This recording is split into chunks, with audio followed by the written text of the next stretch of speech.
1898 was a special year for the United States. It was the year they won the Spanish-American War, they gained temporary control of Cuba, and attained a strong influence across nations throughout the globe. It was the start of the USA being the superpower nation of the world. Since then, they have grown and enjoyed a relatively strong period of being the nation at the top. However, fast forward to 2020, and it's been over 100 years of dominance by America. However, there is a nation that is quietly building its economy, its power, and its influence across the globe, and we're coming to a stage where they're almost as big as the United States. I'm talking about China, of course. Okay, so let's look at some hard, factual data. The best way to measure how strong a country is becoming is through GDP growth. Gross domestic product, it basically measures how much a country is producing in any single given year. Now, if we go back over the past 10 or so years, we can see that China's economy is growing at a much higher rate of knots compared to the USA's. In 2019, China had GDP growth of 6.1% compared to the USA's 2.3%. That's almost 3 times the amount of growth. And this big discrepancy in terms of economic growth has been going on for more than 30 years, to the point where China is getting within distance of catching up now. The USA's GDP, as per the latest figures, is $21.44 trillion compared to China's $14.14 trillion. This means China are now within $7.3 trillion in nominal GDP of catching up. But unlike the USA, they're growing at a faster rate of knots. This is why you've got groups of people predicting that by 2030, China will overtake the USA in terms of total production. But it's very important to take a step back and look at both countries as a whole. China has a population of around 1.4 billion.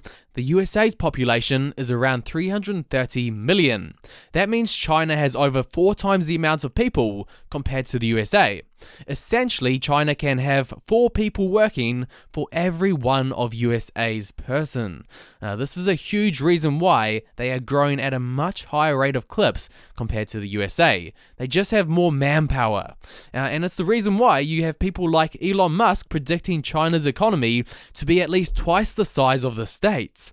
Musk said, "A thing that will feel pretty strange is that the Chinese economy is probably going to be at least twice as big as the United States economy, maybe 3 times. If you have half the resources of the counterparty, then you better be real innovative. If you're not innovative, you're going to lose. It would only require getting to a GDP per capita half the size of the United States for their economy to be twice the size of ours."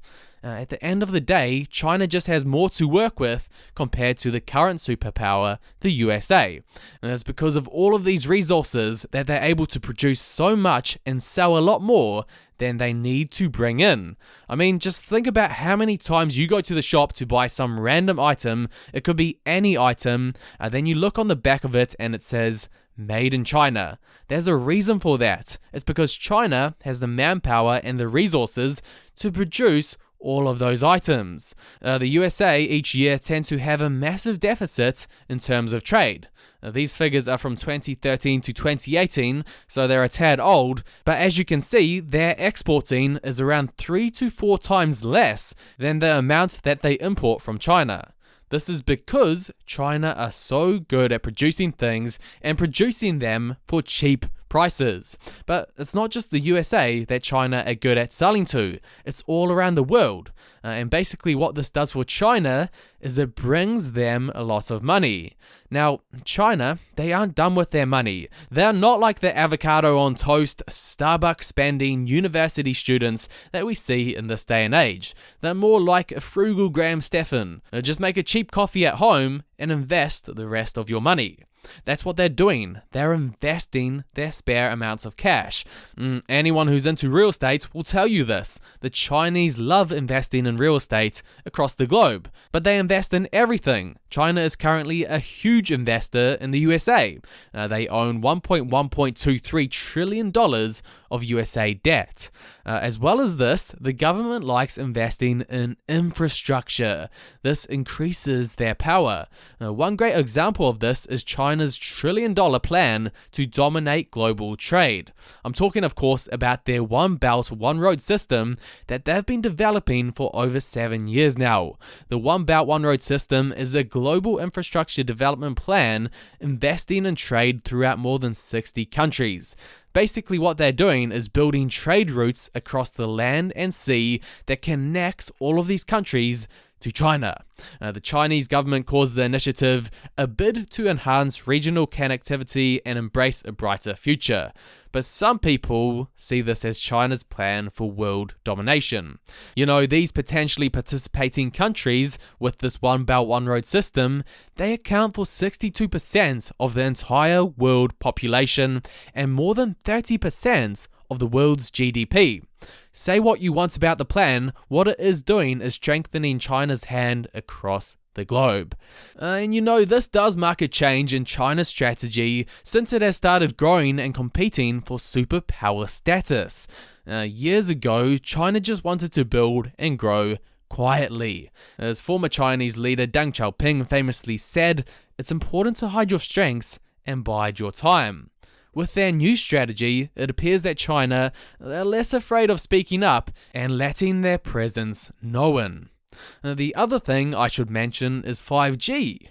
China is working non-stop to be first in the world to have a nationwide 5G network. Not only do they want it nationwide, but they want their 5G infrastructure across the globe. Huawei, a Chinese company which is linked with the Chinese government, has plans to develop the network for 5G for a range of other big countries across the globe. Not only is this profitable for the country, but also it allows them to gain insights and get data from the potential billions of people using the network. However, Huawei's 5G technology, which is currently the leader in 5G, it has been banned from a range of countries including the USA, Australia, and now Britain, which in my opinion is a good call. But this isn't the only field that China are competing heavily on. Previously, when it came to social media, it was American companies that became big throughout the globe. Facebook, Instagram, Snapchat, Twitter, Vine, etc. All of these, they're American companies. However, recently it's been China that has developed the latest app that has spread throughout the world. I'm talking about TikTok, of course, which is fast becoming one of the biggest social media apps. As you can see right now, it's number 1 in the USA in terms of getting downloaded, and it's not even an American company. It's Chinese. So it just shows you how strong China is becoming with regards to technology and innovation. But I want to give you both sides of the picture. It's not guaranteed that China will become the next superpower, even though you got the likes of Ray Dalio and Elon Musk who think it is likely that they will. We got to talk about the Chinese government's intervention, which does stifle their potential. Now, we all know that the Chinese government likes to play a strong hand in anything that has to do with business or finance. This means that any business done with a Chinese company is going to have some government intervention with it. This does not bode well with the free market side of the economy, and long term, it will likely stifle their growth. And it's because of this and other reasons why the world is not on board with China becoming the superpower. They don't like the fact that China have used underhand tactics to steal trade secrets from T-Mobile and other companies. Now, the world just does not like the communist government policies. They generally prefer democracy. Again, this will play another huge part in stifling China's rise to be a global superpower. The fact that the world is not on board with it. Although the US has many flaws, they are still a democracy with ideals of freedom and liberty, which countries around the world like. So the USA have this in their favor. But the last big factor that is going to slow down China's rise to becoming a global superpower is the fact that they're not exactly well settled at home.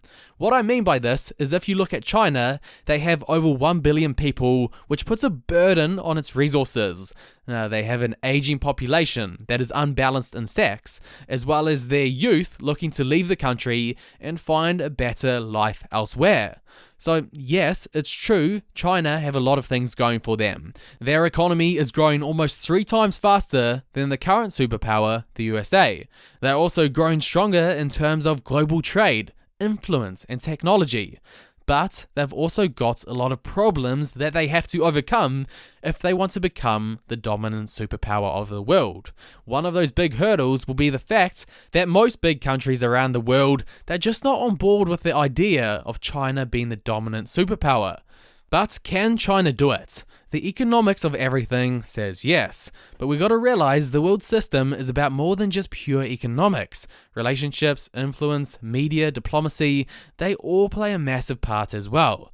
At the end of the day, only time will tell the true answer to this question.